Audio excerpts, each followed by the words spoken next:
Hello viewers, today we're in at the Ministry of Tourism and Cultural Affairs Conference Hall, as today we come for to discover exactly what in the Ministry of Tourism gets for say in the press conference we then call in relation to happenings in the beach, that is the seaweed and the field, waiting they cause them, what thing they don't do for stop them. Then the whole press conference together with the Ministry of the Environment. So follow me as we discover exactly what in the Ministry of Tourism and Culture together with the Ministry of Environment get for sale. So I'm very pleased to invite you here today. We know we have been seeing photos and videos making the rounds on Facebook, and those photos and videos have been depicting negative image of this country. It appears as if the tourism sector, considering the fact that we are the host or we are the landlord of some of the beachfronts, as if we are the ones responsible for some of those menaces that we are faced with. I'm talking about the seaweed that appears on our beaches. I'm talking about the high volume of filth that we have on our beaches. And we do know that efforts have been made over the years to this ministry, the National Tourist Board, and of course, with support of the government of Sierra Leone, who have been providing funding for us to do that. But this particular menace or this particular challenge is incommensurate to the efforts that we are making as a result of that.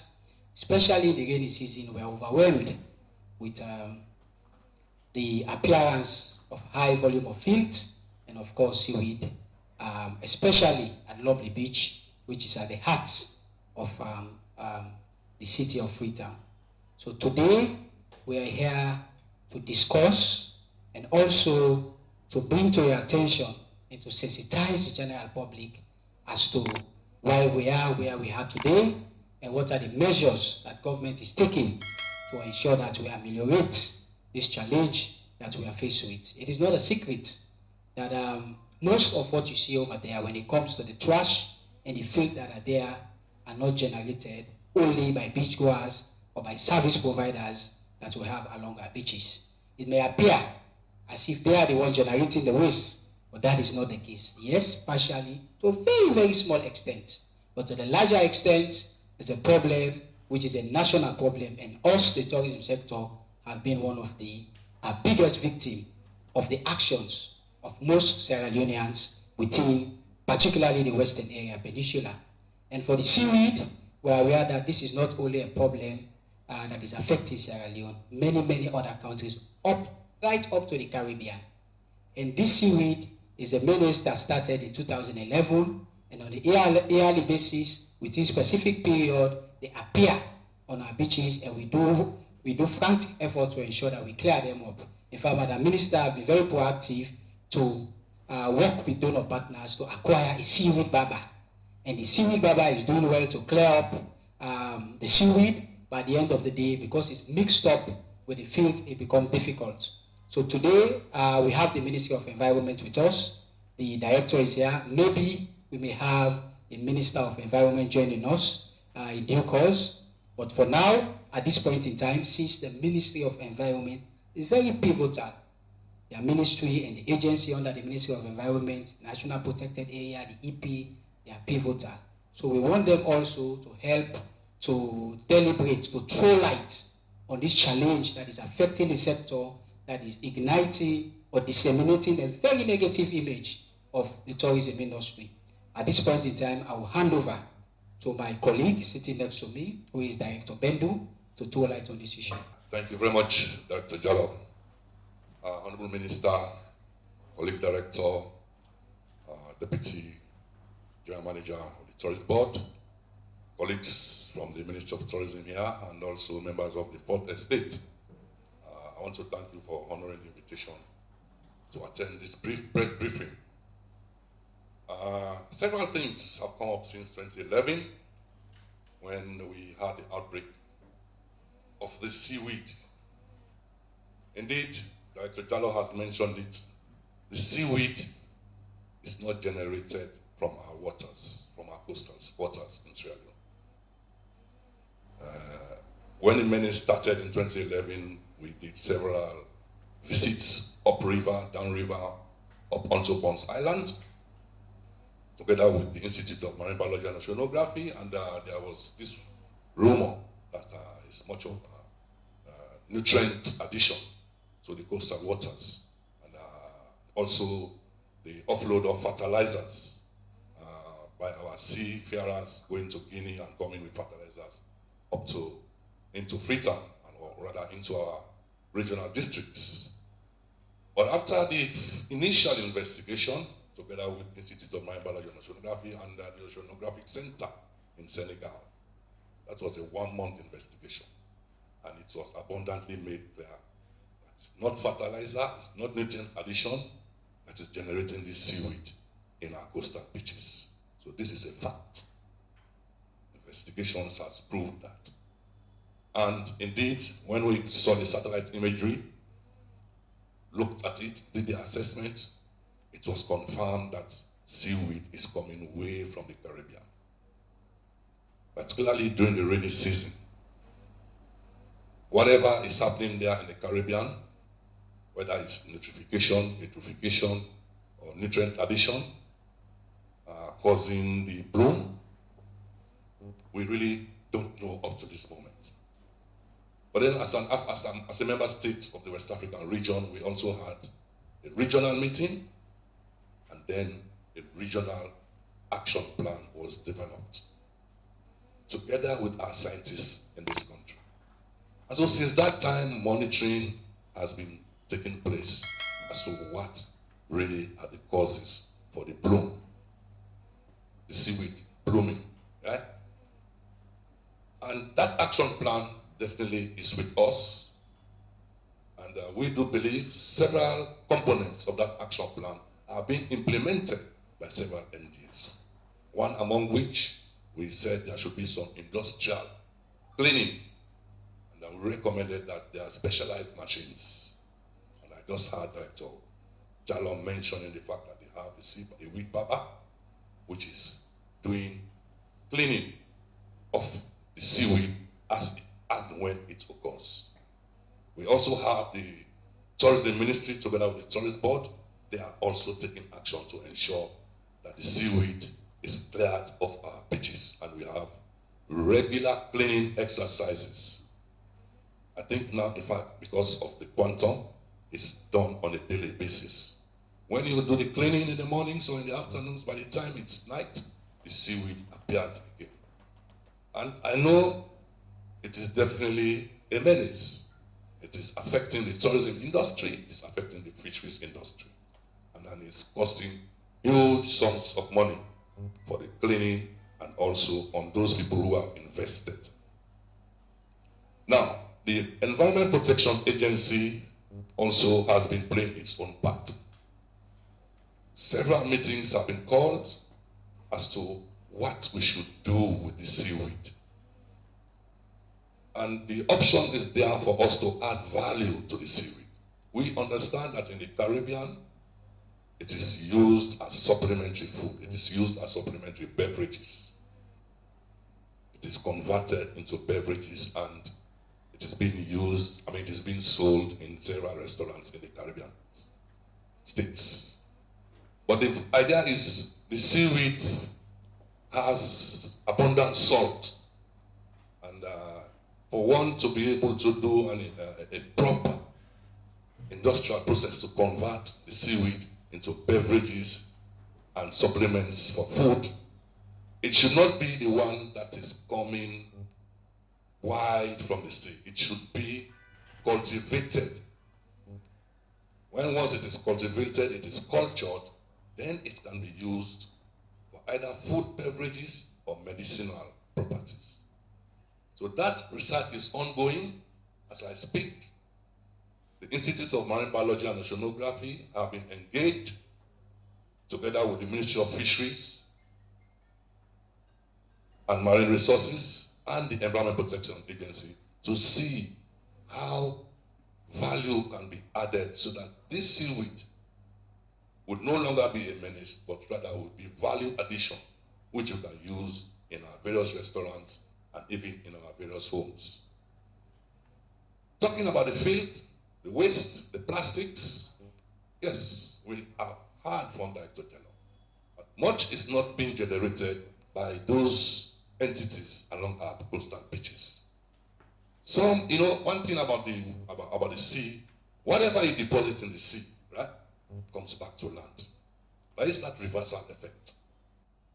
Indeed, we believe that we at policy level, the ministries, the Ministry of Fisheries and Marine Resources, the Ministry of Tourism and Cultural Affairs, and the Ministry of the Environment, we are developing a plastic policy and an implementation plan.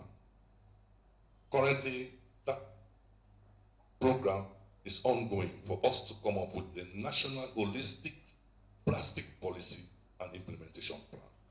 The World Bank is funding that project, and as I speak, they are currently out in the field. They are engaging the manufacturers, they are engaging the private sector, and they are engaging all these people who sell these plastics to see how they could all come up with ideas to be inputted into the plastic policy and implementation plan. I'm here representing the ministry. I think these are my few remarks I'll make to inform the fourth estate and for you people to inform the public that this is not the making of the government. The seaweed is not generated in our coastal waters. The seaweed is not generated by fishermen, or rather by seafarers who go to buy fertilizers coming over to Sierra Leone. It's a problem in the region. Senegal is facing it, Gambia. I mean, going up to Accra, to Ghana, if you travel down to South Africa. So we really have to be mindful of the kind of messages, the kind of photos we put across. Because it's as if the government is not taking the necessary action to ensure that our beaches, we get rid of the seaweed and the filth and the plastics along our coastal waters. We want you people to be very responsible in your reporting, and please, whatever information you want to put out, cross-check. If you are not able to get to the minister, definitely we, the directors, we are always ready to talk to the fourth estate. Thank you very much. Thank you very much, Mr. Bendo. Providers. But for us to be able to articulate all of that, to delve more into this, but also for you to know the actions and the measures that the ministry and its agencies have been undertaking over the years to help to mitigate this problem.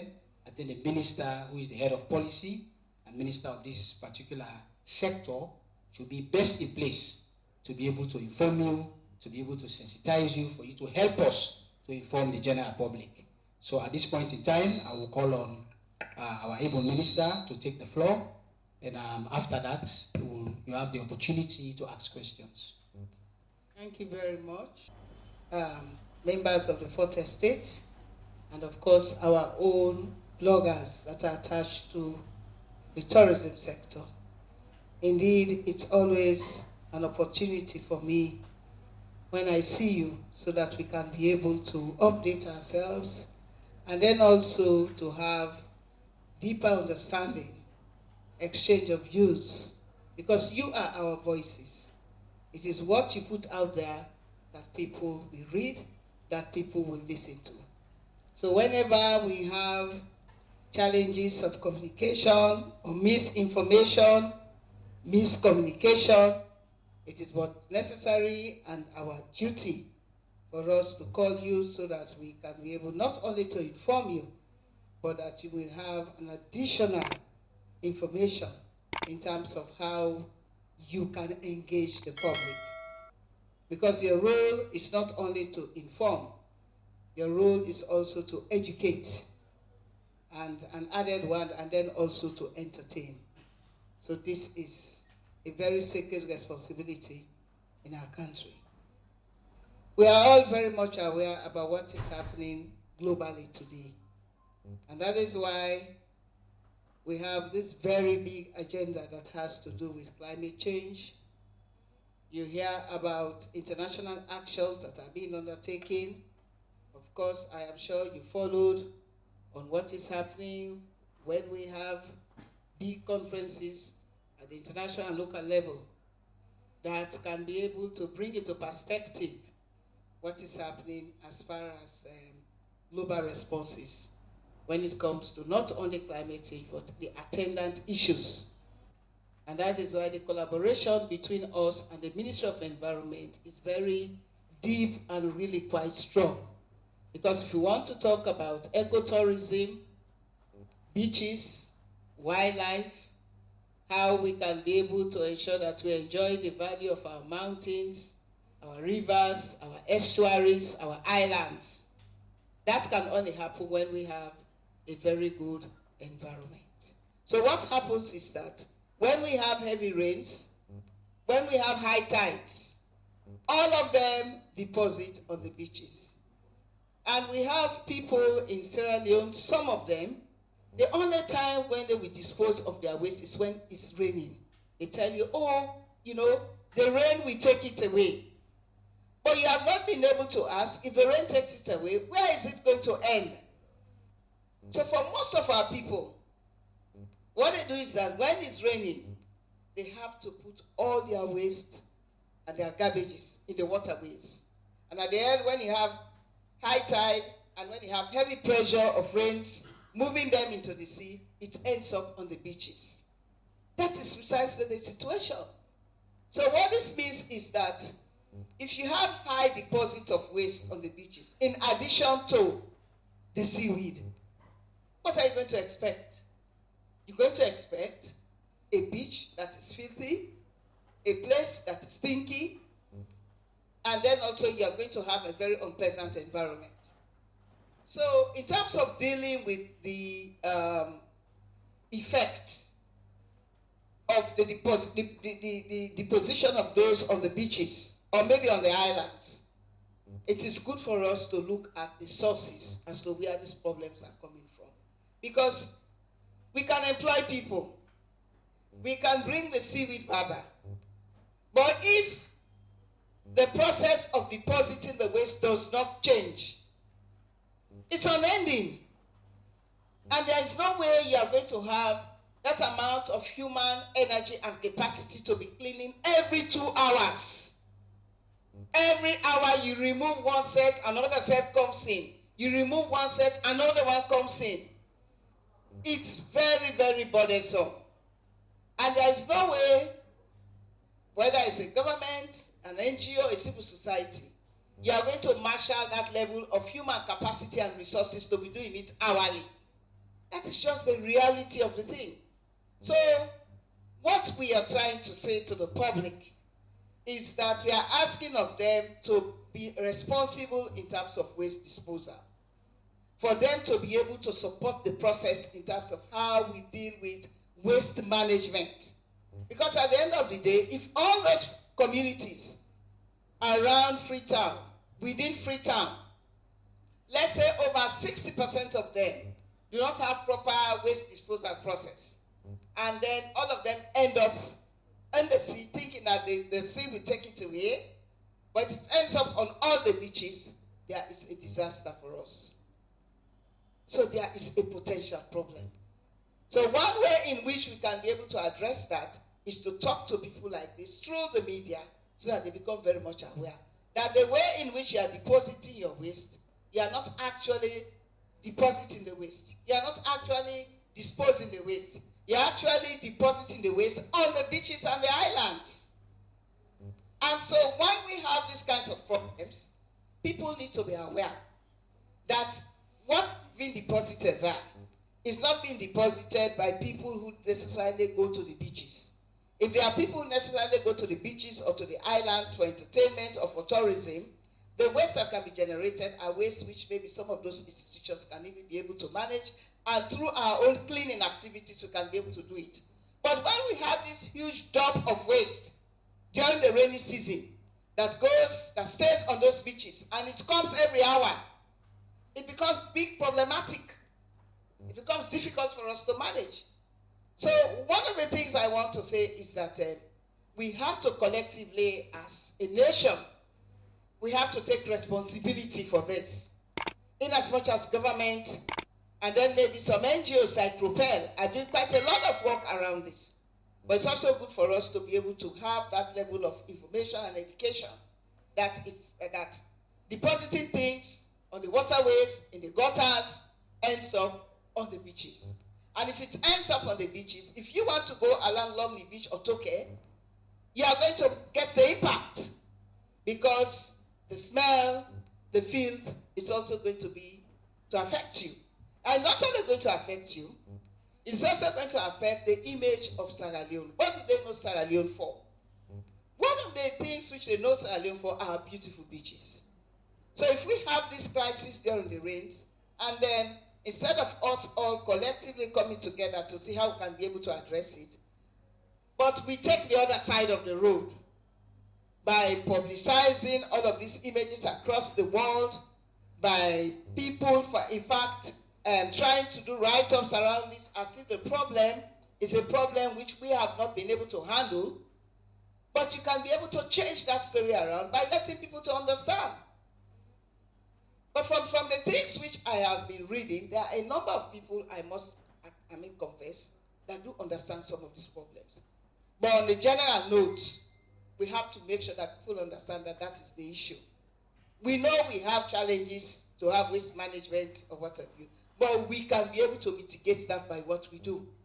So once we are able to ensure that we can be in a position where we can have very good ways of waste management, then of course half of the problem is solved. If it's raining, find a way in which you can deposit your waste, and then maybe have people who can collect it. Some people don't even want to pay a dime for waste collection. The other thing is that we have communities around all of those areas. Some of them, you hardly see maybe even things like public toilets around. Areas where they can be able to deposit their waste. So I'm bringing these instances not in a derogatory manner, but to say that because of the lack of some of these, and people are still continuing to stay in those places, and these are places which governments have said people should not dwell. These are hazardous places. So we are having some of these problems. Now, the impact of the weather, the rain, the floods, we lost part of Laka. Janobe is also affected. And why are we having all of this? Some of this as a result of sand mining. People just mine sand. Just mine sand without any proper and responsible way in which you can keep those beaches. Because of those sand mining, so when we have heavy rains, of course those beaches and those beach bars will give way. That Sierra Leone will no longer be known for beautiful beaches. Sierra Leone will be known for ecotourism, for wildlife tourism, and different kinds of tourism. So we are deeply touched and we are deeply concerned that the way in which we are going, if we are not very careful in terms of what we are doing, the little which they know us, which they know for Sierra Leone, in terms of when you talk about Sierra Leone, they tell you about the beaches. We will likely lose that over the years. So this is a real message to the general public and to citizens of Sierra Leone. Not only around Western area, we also have beaches across the country. But we are not having this kind of challenges in some of those places. Some of those places, their beaches are still intact across the country. You go to Bond, you go to Bonds Island, you go to Banana Island, you go to some of those places, they are still intact. But for those who are especially in the west end of Freetown, the sand mining, the fact that people have got poor waste management practices, and everybody trying to use the drainage as their dustbin, and at the end of the day, it ends on the beaches. And when it comes to the beaches, the first culprit that we call is the Ministry of Tourism. What is the ministry doing? Is the ministry the one generating all of those wastage? We have a responsibility, yes. But we have to know that the reasons why we are having this kind of problems. Government, of course, is making quite a lot of efforts. The National Tourist Board has been doing quite a lot of work with regards to beach cleaning. We have beach combers, we have cleaners, we work with UNDP, and of course, we have been able to have things like CBABA. We've received some donations of equipment from Sierra Leone Commercial Bank. We've been engaged in training women on recycling waste.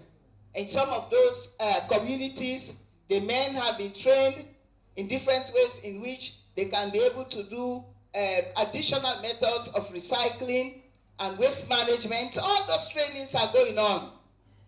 Those trainings are going on, and accompanying that activities which has to do with enterprise development. So we are working with the communities across the coastal areas. We have trained over 2,000 women across these communities for them to be able to know how they can recycle what they have to make them into things like souvenirs, to make them into items which people can buy and be able to recall as to why they visit those places. So a lot of activities is going on within the tourism sector in collaboration, of course, the Ministry of Environment and donors. And we've had organizations that have dedicated time to be doing volunteer cleaning. And I want to commend these organizations. They take a particular day, they go along the beaches, beach cleaning is done. And I must commend Propel organization. Propel has been doing so well. In fact, just before now, they were in my office. And of course, they will have to meet the rest of the directorate. But they have been doing quite a lot of work. For some of you, you've been seeing the pictures around. Erecting nets so that when these debris come from the land, going into the sea, there's a way in which can be collected. They have employed so many young people. So a lot of things are going on. But we are overwhelmed during the rainy season because of the fact that there is seaweed and a lot of garbage is being trashed, is being put on the waterways that ends up in the sea and ends up on the beaches. And it's painstaking when they are doing this cleaning. They first of all have to make sure that they pick each and every item in the seaweed. If it's plastic, if it's syringes, if they are empty tins, they have to pick each one of them. Can you imagine you take the stretch of Lonely Beach for people to be picking trash in all of those seaweed before eventually the seaweed is cleared? The seaweed barber which we have now, we are constantly changing the grinding aspect that actually pulls the seaweed together. Because by the time it starts to roll out, it will come in contact with some tin or some syringe. They'll have to stop and remove it. And then they continue. So it's a tedious exercise. So this kind of education is necessary for people to know. That is not only to sit there and then when you see the pictures and then you think, nothing is happening. A lot is happening. A lot is happening. But the fact is that our attitude, the way in which we are handling waste management is a big disaster. And when we have the rainy season, we have a crisis. Now we've managed to start the cleaning. You will see some of the videos from the National Tourist Board. But that's not the end. Maybe they will do it for today. By tomorrow, you don't know what the sea is going to bring again. So people should stop dumping things in the gutters and in the waterways. Those people who are dwelling around the coastal communities, they should find ways in which they should dispose of their waste in a much better form. The sea is not a dumping site. People have translated the sea into a dumping site. They transformed it into a dumping site. That is a problem. So I want to take this opportunity to inform my brothers, Sierra Leoneans across, that please, we have to do more. We have to do it collectively. Even if we have all the resources, if we don't change the way in which we manage this, it's a problem. I know quite a lot of projects in Freetown have been going on. But what we are seeing today speaks volume as to really how much we need to put into for this to happen. So I want to stop here for a while, and then of course maybe we can take questions. We don't recruit for clean, and then of course secondly they work now with some organizations they say they can give you some backup. But then we already now get not a plan. We already don't put together a very good value chain concept. We don't get partners and we're ready for work with we. What does that mean? It means to say the cleaning go get for the go on, but inside there we talk about youth employment, job creation, where we can train people on waste management, and then at the same time we will get facilities for them to do recycling on the beach, and then more education, and then also we also look at how we able to address some of the sanitation problem of the communities that we around you. Okay, over the years people and then they are beach for just to be the tea, now them beach there is pressure, locally see with that side. Yes. as the ministry, you don't talk about employing people who will Yes, champion yes. that will go in when they. Is this a step for able to mitigate then challenge their own at the place? Yes, na very big step, because once you get more people involved in it and people see there is a livelihood around it, then step for turn with your ambassadors and the communities and for make sure say it work. But I also want for say we look quite a lot of community engagement with the women, with the young people. We get activities say what they do around there. We they train them on recycling. We they train them how for dispose their waste. But that is not enough. Because at the end of the day, even if we do all of this, we need for provide all the facilities. But then at the same time, people need for stop for deposit the waste where they come, where they go end up now the same. Yes. That's not the voice of the Honorable Minister of Tourism and Culture. As you say, two things and the way they disturb the beach now will make the beach not good for we for go. One are the seaweed, and according to the environmental specialist from the Ministry of Environment, they said the seaweed not something where they happen at Salone, and Salone no get control over them, because the seaweed they come up from the Caribbean country them, the rain, the water, the wash and come down to be, especially the season, they appear. So the seaweed not to something where we able to control na Salone. Another thing again, the dirty where they see the water, the was calm na the sand na the beach. They say according to na activity then where they undertake all over the city, dirty the all the towe inside gutter, all the towe na where in the camp for let go inside the water, let go na the sea, na in the was come back na the beach. So he advised that we forget proper waste management system, that every Fritonian for make sure say you deposit your waste properly, not send on water. If you send on water, they come back on a beach and it disturb. So now like the Ministry of Tourism, they get unnecessary blame per waiting they not do. Not that they not they put effort for clean or for take care of the beach, but it's like the dirty they come some kind of way hard for control or hard for clean. So not that, but he advised that so they then get ways for control the seaweed or put the seaweed into proper use. He advised that we make sure say every waste what we accumulate now with homes there in the street will not throw away and gutter for let go inside the sea. So we'll meet again in another edition of the program Salone Discovery with KID-AFAN. Me will bring you this program now Ishmael Dadis Bangoa. I want to say thank you to my cameraman Isaiah Akagbo and my producer and executive producer, Dr. Aisatu Kake Jalo.